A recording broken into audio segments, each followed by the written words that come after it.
An echo of the extraterrestrial. A set of mysterious lights in the sky. A door leading to many other doors. You have found the Phenomenauts Podcast.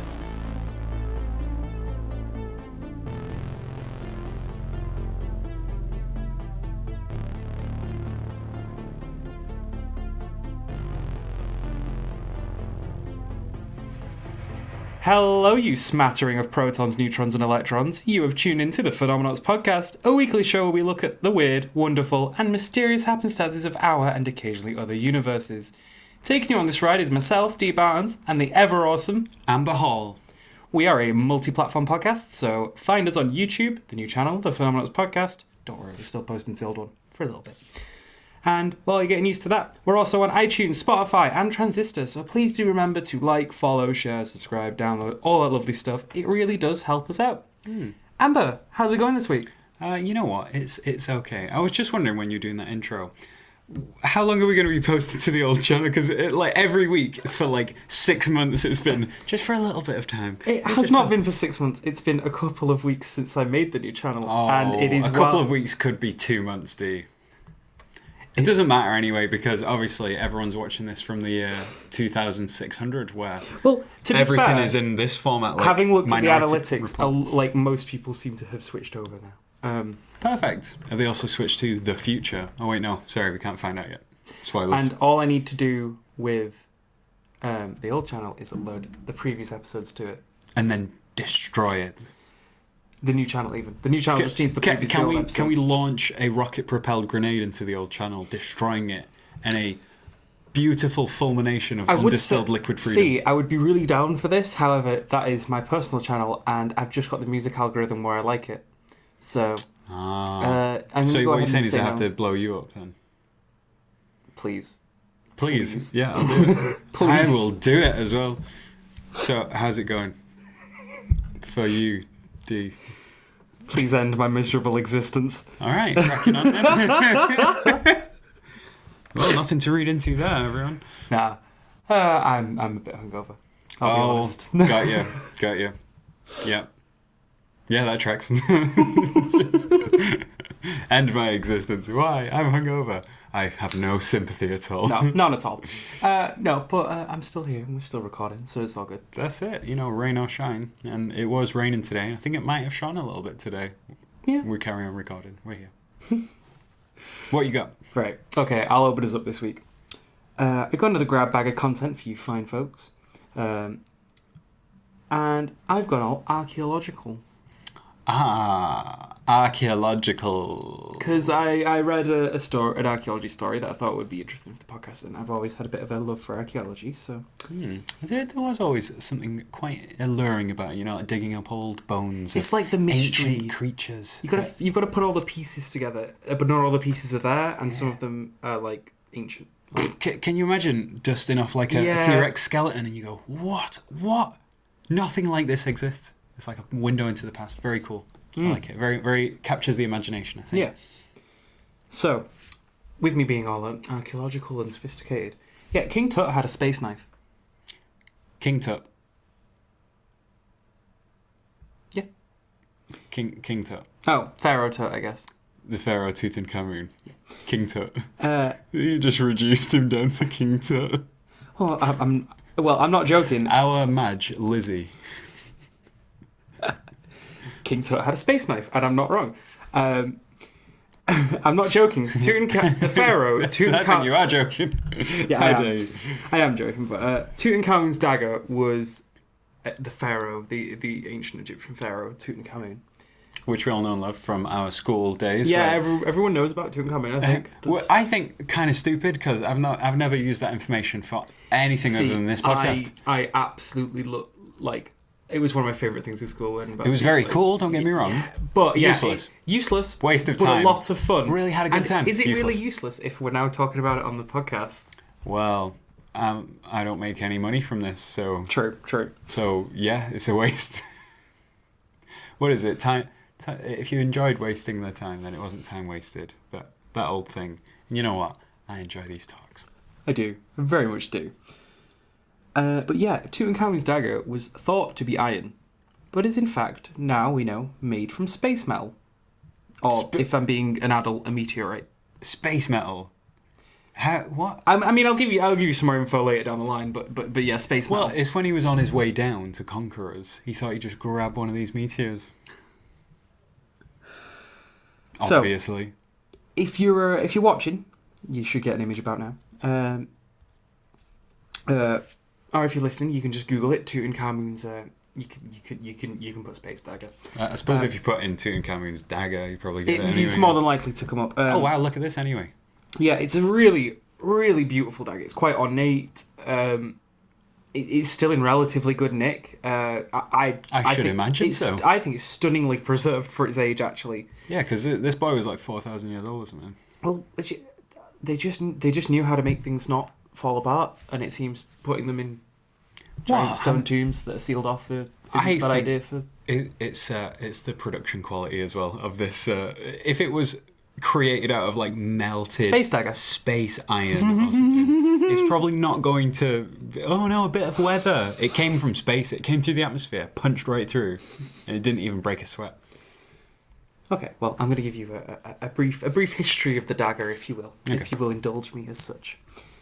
Tutankhamun was mummified more than 3,300 years ago. Or 3,300 for our viewers in America.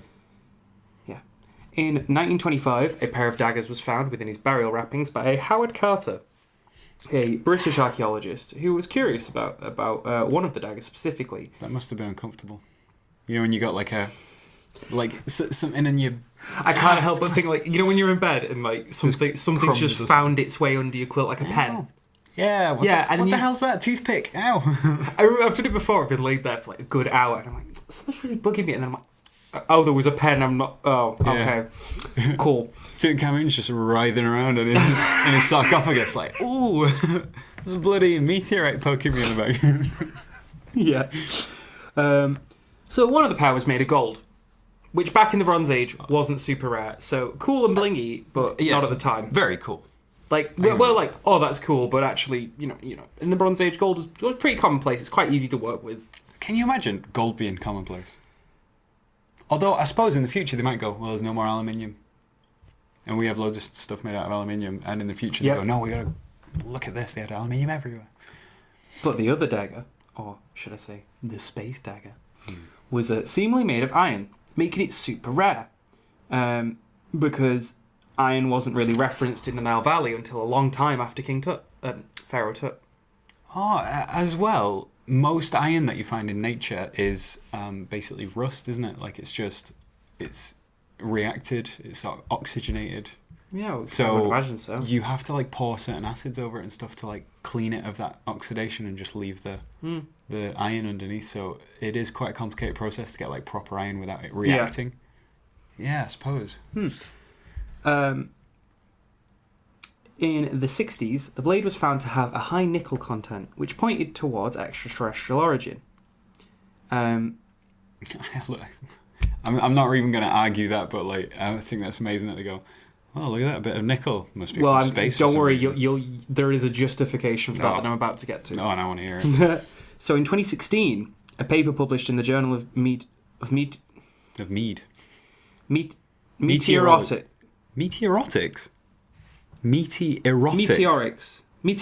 Right. Planetary. I thought you meant like meteorotics. I just couldn't read the word. Like meteoric burst. Like meteorics. From One Punch Man. Yes, meteorics and planetary science by a joint Italian and Egyptian team who utilised an X-ray fluorescent spectrometer. Very high-tech sounding that. I should probably know what it is, but I don't. To put it in just the simplest terms, it allowed them to identify the material composition without actually damaging it in any way, which is the big thing here. So they X-rayed it, but cause it's made of metal, so they needed something that was like a bit more advanced than a regular X-ray. Seemingly, yeah. Still, though, to go, there's a few bits more nickel than we were expecting. That means it's spacey. The funny thing is, actually, because it's so rare, you kind of are allowed to make certain bits, certain things, because it is that rare. When something isn't commonplace, and because we're talking about iron, and we're just thinking iron is everywhere. We're sat on chairs probably made of iron. Yep, iron in here and there. Yeah, but we're talking about an age where it just wasn't a thing. Yeah. So anytime it crops up, it's like, well, that shouldn't be there because people didn't figure out how to do this, and it didn't become commonplace till this time, and there wasn't enough but of it's it till very this common time. for there just to be lumps of iron floating around in space, and they don't go rusty because there's no air for them to react with, so they're just solid iron, never react. They're just floating around. So the spectrometer found the presence of iron with levels of cobalt and nickel, which points towards extraterrestrial origin due to the fact the composition was within the median group of 76 known iron meteorites. Oh, okay, right. There you I go. like that. Oh. It's like it's a mass comparison. 'Cause it's like you go, what did these meteorites have in them? Oh, they had this, and this. Yeah. So anything that came from them would still have traces of this, and this. If you go, here's the things that were built back in the, those ages. Here's the rocks we have from those ages that have been preserved or whatever, or like take sediment out from that time. And then all of that's grouped together here with the ratios of minerals in them. Yep. And then over here is a tight grouping of different ratios, and they're all meteorites. Yep. And then within that grouping you find this dagger. Yeah. Because when you know very know where to look, you're kind of like, oh yeah. Without that sort of classification of all those meteorites, you'd be able to go, oh well, could you really know? Could be this, could be that. But having had that data to compare to, and when compared to meteorites within 2,000 kilometers around the Red Sea coast, they found one particular that landed 150 miles west of Alexandria, and contained similar levels of nickel and cobalt. that is nice. I wonder what they thought about that. Rock falls from sky, melted, a material that they literally don't know what it is. Well, They've never seen. This is actually an interesting little tangent to my story, so I don't have any notes on this one, but I did read about it. The ancient Egyptians did seem to have a bit of a thing for things that fell from the sky. It's mentioned. It is in their sort of. It is in recorded history that they had like things to they had a lot of like sky worship and things like that. Yeah, the Because sun they god. have the sun god and things like this.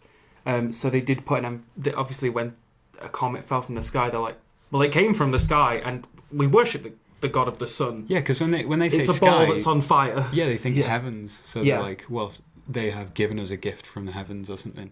A material, a godly material, not otherworldly, not of this world. Look at it. We've never seen this. This is literally unknown to us, and it's fallen from up there. Let's turn it into a dagger for the pharaoh. For the pharaoh, for the incarnation of the sun god from which this basically thing fell from. the god on earth. Yeah. You have it. Turn it into a ceremonial knife, and you can be buried with it. King Tut. There's actually, Baller. again, this isn't in my notes, it just came back to my research. There's a couple of other bits and bobs in Old King Tut's tomb that are seemingly made of space metal. Oh my goodness. He had like an Iron Man suit. And just like, when they uncover him, they're like, mummy, and all the like bandages fall off, and he's just wearing like the Mark Zero suit. It's just literal, oh my god. That's not a sarcophagus, it starts walking. I've got the mental picture of like in a really Egyptian themed like Iron Man suit, but like it's all all magical and like Egyptian. Yeah, that's a cool idea. And the thing opens and he's like a rotting body inside. Oh god! But it still goes. But yeah. That's very cool. I don't know whether I was saying that about the idea of the Iron Man suit or just this story. I really liked with this story. I think my favourite bit was the way they had backtracked it and found where it was from. Because it's like that was very cool. Well, because the steps are really. I think. Sorry, I'm just banging on about like the thing I've just read about. Go on, geek out. Geek out. Yeah, the thing is that springs to mind immediately is just that So the first step had to be okay, this dagger, it's made of iron. That's not kind of right for where it is. And there's a word for this. Is it? I want to say chronomaly, but I don't think that's right. Chronomaly. I think I've just made that word up. There's a word for things that crop up that shouldn't really be where they are. Oh, yeah. I suppose that makes a continuity error. There is a word for it. I will find it when I'll find it later on. But sort of. I kind of hope it's chronomaly, but I don't think it is. Something out of time. Yeah, essentially. Like it shouldn't have been around at this time. So they found it and went, okay, this has iron in, but this was buried back in this age when there kind of wasn't any, or at least there wasn't a ton around here, so it's out of place. Then to go, so how could they get this? and actually just reaching the conclusion that, well, maybe it came from the sky, because... But yeah, to make that as a sort of hypothesis is one thing, but to be able to prove it by comparing it against empirical data of things that have come from the sky and things that come from the time where you found it. Not just narrowing it down to, oh, it was a meteorite. Being able to narrow it down to pretty much the exact meteorite as well. Yeah, like you can go, there's one that landed over here, possibly fragment of the same meteorite. Yeah, that kind of thing, or comes from the same group of meteorites. Absolutely bonkers that the people can work that out. I very much enjoyed this one this week. It reminds me, and I don't ever want to lend credence to this show, but Ancient Aliens, the TV show, which my dad loves, by the way, which I think is hilarious. So whenever I go visit home, sometimes he's watching it, and then I'll watch it and I'll see if I can pick up some ideas, and I have picked up 1 or 2 ideas for the podcast from it. And I remember watching one episode where a chronomaly, which was that the pyramids, the way that they're built is they have these like weird chambers and like shafts running through them.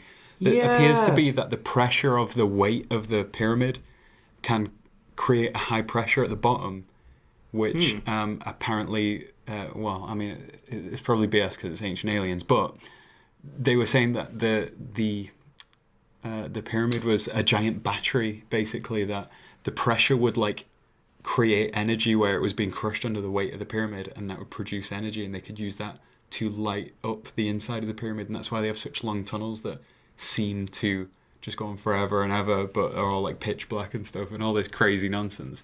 But I would love to look into it. To be honest, Egypt, a veritable treasure trove. Expect a few Egypt episodes soon, folks. I wouldn't mind returning, because King Tut, as you called him, is the son of Akhenaten, who is basically God. I think I stole that from another article. That's the worst bit. It's not even my own joke. King Tut. No, but Akhenaten, who was, well, as we explored, possibly was Jesus. Ah. So Tutankhamun could have been the son of Jesus, and had a space knife. So that's a space knife. That's a bit crazy, isn't it? Had a few other space bits seemingly, but the main one, space knife. I see what you're looking at. I did go and find the word while we were chatting. Mm-hmm. It's called when a person or a thing is chronologically out of place. I'm taking this from Merriam-Webster, so there you go. That's for the references. It is called an anachronism. A mild anachronism. Which makes me really sad because I really wanted it to be chronomaly. We just called the episode chronomaly. Oh, yeah, can we? Yeah. Yay! You got to work out how to spell it, though. Oh, I got ideas. Right, I want to get onto mine, and I had a lot of fun reading about it, and it's been in my awareness for quite some time, so I was just glad to actually cover it finally. So what I want to talk about is the Battle of Los Angeles. Go on. So the Battle of Los Angeles is the name by present-day sources. It's the name given to the supposed attack by Japan and subsequent anti-aircraft artillery barrage, which took place from late February 24th to early February 25th, 1942, over Los Angeles, California. But as we explore the information, we'll be uncovering some of the mystery and intrigue that has led some to believe that the incident was actually an encounter with extraterrestrials. Oh. Yes. And it's fantastic because it's all true as well. So everything I'm going to give you is from old newspaper reports. It's from, just basically information about what was going on in the war in America at that time and everything, because it was World War II, obviously. So yeah, take a look at this photograph, which accompanied the newspaper article, and let me set the scene for you. Trivia time capsule. Sorry, it's not just a trivia time. It's a trivia time capsule. That's right. Woo, let's go. The situation in the US following the attack on Pearl Harbor was pretty dire. Rumours spread of a Japanese aircraft carrier cruising off the coast of San Francisco, resulting in the city of Oakland to close their schools and to issue a blackout. Civil defense sirens blared throughout the area and radio silence was ordered. In Seattle, the city also imposed a blackout of all buildings and vehicles, and any owners who left the lights on in their buildings had their businesses smashed in by a mob of 2,000 residents.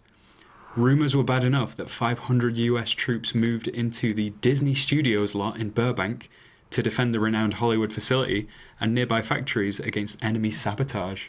Wow. So this was very shortly, like 3 months after the attack on Pearl Harbor. America had been drawn into the war, and there was stuff, if you left your lights on, a mob would come and smash up all your the front of your shop and stuff like that, awful. so that they could maintain complete blackout, so they wouldn't get bombed. Oh, right, okay. Yeah. Basically, they went, if we have a blackout, yeah. the planes can't see where they're dropping bombs, so they're less likely to hit civilized areas. Okay, yeah. So if you left your lights on, they would come and just smash them in. Like that was the kind of the attitude that everyone had at the time. They were just terrified because they'd just been surprise attacked. Yeah, you don't want it to happen again. So it's a blackout. And everything needs to be out. All of a sudden, that entire Pacific coast, there could be any number of enemies out there somewhere, and we don't have the technology to detect them. So that's basically setting the scene for you. So as paranoia. No, when you first said like just the special means, I was like, oh god, just for no reason. Then you said then I read the Bible. Right. Like, Yeah. oh, okay. Yeah. Possibly it didn't sort of come across the first time. No, it's fine. I was just like, oh. No, just everyone was very panicked and stuff. So as paranoia continued to mount, on February the 23rd, 1942, at 7:15 p.m., during President Franklin D. Roosevelt's fireside chats, which was a piece that they would do at the time, Japanese submarine I-17 surfaced near Santa Barbara and shelled Elwood oil field. Although damage was minimal and no one was injured, the attack had lasting consequences, leaving the West Coast residents believing that the Japanese were going to storm their beaches at any minute. Oh my god, that must have been awful. So for like 3 months, they were really paranoid, and then a submarine just pops up and just shells an oil field and then disappears again. That must have and all been... of a sudden, everyone's like, oh my goodness, what are they waiting for us? What's going on? Will they attack again? We don't know. So obviously, tensions were high. Understandably so. The following day, an alert was called at 7:18 p.m. Not much happened in the first few hours, and the alert was lifted at 10:23 p.m., but activity picked up again after midnight, and at 12:25 a.m. on the morning of the 25th, air raid sirens sounded throughout LA, and the Battle of Los Angeles began. A total blackout was ordered. Thousands of air raid wardens were summoned to their positions, and at 3:16 a.m., the 37th Coast Artillery Brigade began firing. 50 caliber machine guns and anti-aircraft shells were fired into the air at the unknown airborne threat. The artillery fire continued intermittently until 4:14 a.m. after over 1,400 shells were fired. Finally, the all clear was sounded at 7:21 a.m. and the blackout order was lifted. Even so I know they were like shooting up into the sky and everything. You think, oh well, that's fine. Obviously, no injuries. Shooting up there, if no one's shooting back, it's fine. But all was not well. Several buildings and vehicles were damaged by shell fragments falling back down from the sky because they were shooting upwards. Yeah. They're above us, shoot upwards. So obviously when the artillery shells came back down and stuff like that, they were like hitting buildings and stuff, damaging them. Ooh. And 5 civilians died during the blackout. My God. 3 people were killed in car accidents during the ensuing chaos in the dark. Oh my God, yeah. And 2 people died of heart attacks from the stress of the incident. Because everyone was just so high-strung and they thought they were under fire. Yeah, that's... That people just died of heart attacks. Yeah. Absolutely crazy. One of the people who died in the car accident as well was a policeman, setting off to, help, just basically on his way to performing his duty. He was just killed in a car crash. So obviously you're like driving across an intersection, you can't have your lights on. There aren't any lights on, and you just get smashed by another car. Yeah. That's it. It's crazy. Initially, the target of the aerial barrage was thought to be an attacking force from Japan, but speaking at a press conference shortly afterwards, Secretary of Navy Frank Knox called the incident a false alarm. Naturally, the government would have been tight-lipped at the time and shrouded in secrecy because it was World War II. And naturally, this secrecy has since garnered countless speculations of a cover-up of something more, something extraterrestrial. When documenting the incident in 1949, so this was 7 years afterwards, the United States Coast Artillery Association identified a meteorological balloon sent up at 1 a.m. that started all the shooting, and concluded that once the firing started, imagination created all kinds of targets in the sky, and then everyone joined in. Okay. So is that not too dissimilar from like a mass hysteria type situation? Everyone's so high. Because everyone was so on the edge. You just see a shadow and you start shooting. Yeah. And then you shoot some more. Yeah. And then the flashes from the artillery lighting up smoke from other artillery shells going off. And you see things cast across the sky, and then that's it. It's just crazy. Like people shining lights. You think that's a plane. You shoot some more. So that was the official story from the Artillery Association, basically. Tinfoil hat time. Okay. Put my tinfoil hat on. Here we go. But we should make tinfoil hats. We definitely should, actually. Should we do that after the episode? Yeah, we'll do that. Okay, we'll make tinfoil hats. Tinfoil Expect hat those time. in the next few episodes. Tinfoil hat on. Roswell happened in 1947. So this was 5 years after. 2 years before this official explanation came out. So between the event happening in 1942 and the proper documenting of the incident in 1949, the US government settled on the story of a weather balloon, which is also the one that they gave for Roswell as well. Yeah. In 1983, the US Office of Air Force History attributed the event to a case of war nerves triggered by a lost weather balloon and exacerbated by stray flares and shell bursts from adjoining batteries. Tinfoil hat intensifies stray flares. Really? Stray flares? Stray flares. It was stray flares, everyone. How? The whole town, the entire artillery, all military like people and stuff like that, shooting at this object for like hours. It's just stray flares. Really? Tinfoil hat time. It's also interesting to note that Japan's government, following the end of the war, declared that they had never flown planes over Los Angeles during the war. Okay. So let me paraphrase from the 1983 US Air Force History Program piece on the matter. So they basically did a piece on it. The Battle of Los Angeles produced some of the most imaginative reporting of the war. Swarms of planes, or sometimes balloons, of all possible sizes, numbering from 1 to several hundred, travelling at altitudes which ranged from a few thousand feet to more than 20,000, and flying at speeds which were said to have varied from very slow to over 200 miles per hour, were observed to parade across the skies. These mysterious forces dropped no bombs, and despite the fact that 1,440 rounds of anti-aircraft ammunition were directed against them, suffered no losses. Wow. Which brings me to my tinfoil Zenith. It was aliens. Tinfoil Zenith. Tinfoil Zenith. You sure that's not the episode title? Damn it, we'll flip a coin. So yeah, was it aliens? Whew, tinfoil Zenith. Here's some eyewitness testimonies from a 1942, it was from a couple of different newspapers. Yeah. They're all in the sources. There are more reports than this, and they're quite interesting to read just because it's obviously people describing what they experienced. I just picked a few out that I thought were quite good. Yeah. Babies cried, dogs barked, doors slammed, but the object in the sky slowly moved on, caught in the center of the lights, like the hub of a bicycle wheel surrounded by gleaming spokes. Here's another one. The fire seemed to burst in rings all around the target, but the eager watchers, shivering in the early morning cold, weren't rewarded by the sight of a falling plane. The targeted object inched along high, flanked by the cherry-red explosions, and the householders shivered in their robes, their faces set, watching the awesome scene. Wow. Here's another one. I remember distinctly the convergence of searchlights reflecting off the bottom of some kind of slow-moving objects, apparently flying in formation. They seemed to be completely oblivious and impervious to the shells exploding around them.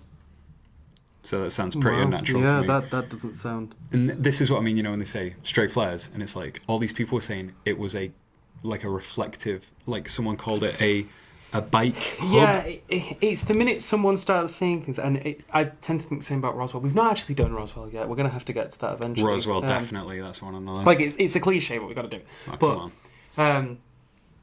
It's when you kind of hear similar things, and that's where you go, right, the problem is the thing they've put out is the reason for this happening. That's people going, I suppose it could have been stray flares. Yeah.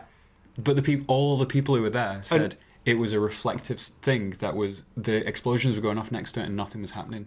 So, yeah, weather balloon, sure, but the weather balloon would get popped. The weather balloon would go It would be seconds. Eviscerated by this anti-aircraft fire.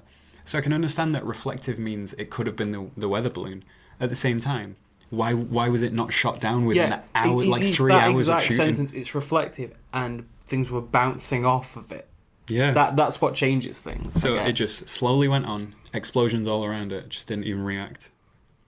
Which, sounds pretty much like aliens observing us, doesn't it? Just kind of flying in, and we're like, shooting at it, and it's like, well, of course they're not damaging my shield, but we are here to observe. And then they just look at us and then just float, carry on, just leave.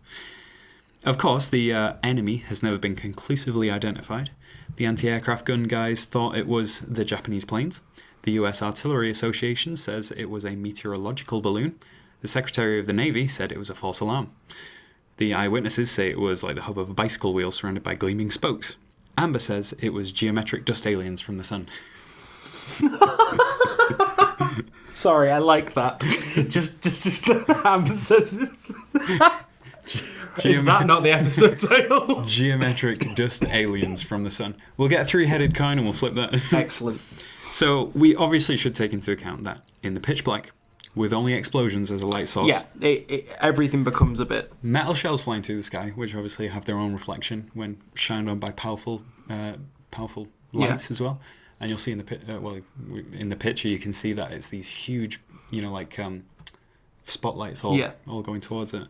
You've also got the extreme, stress and, increased military presence and fear, like constant fear, and all of those I think could factor into culminating together. And as we've explored, as we've mentioned many a time, mass hysteria is people literally dance till they're dead.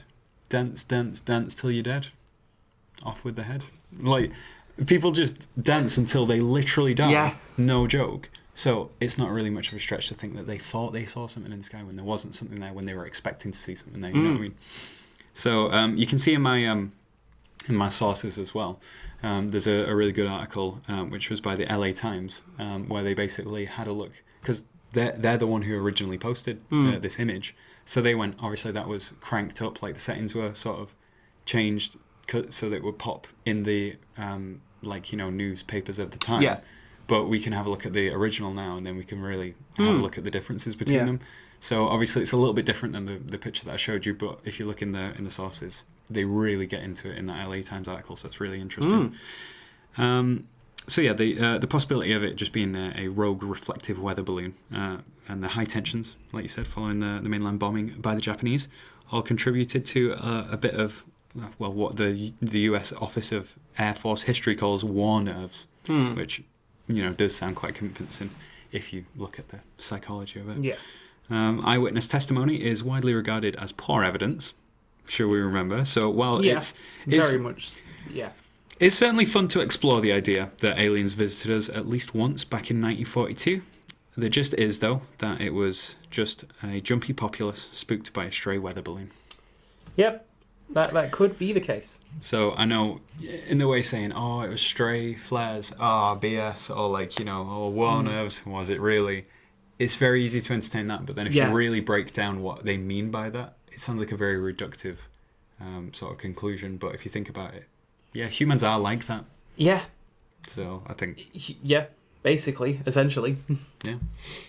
So that was my section. I remember seeing that image once, who knows, years ago, and I remember reading up about it a bit, and I was like, I don't know how it came back into my mind again, but somehow it came across my radar recently, and I just went, oh my god, yeah, the time when in World War II they were shooting at a UFO. Oh my goodness, how can I not do that? It is one hell of a story. Yeah, and it is quite literally a UFO.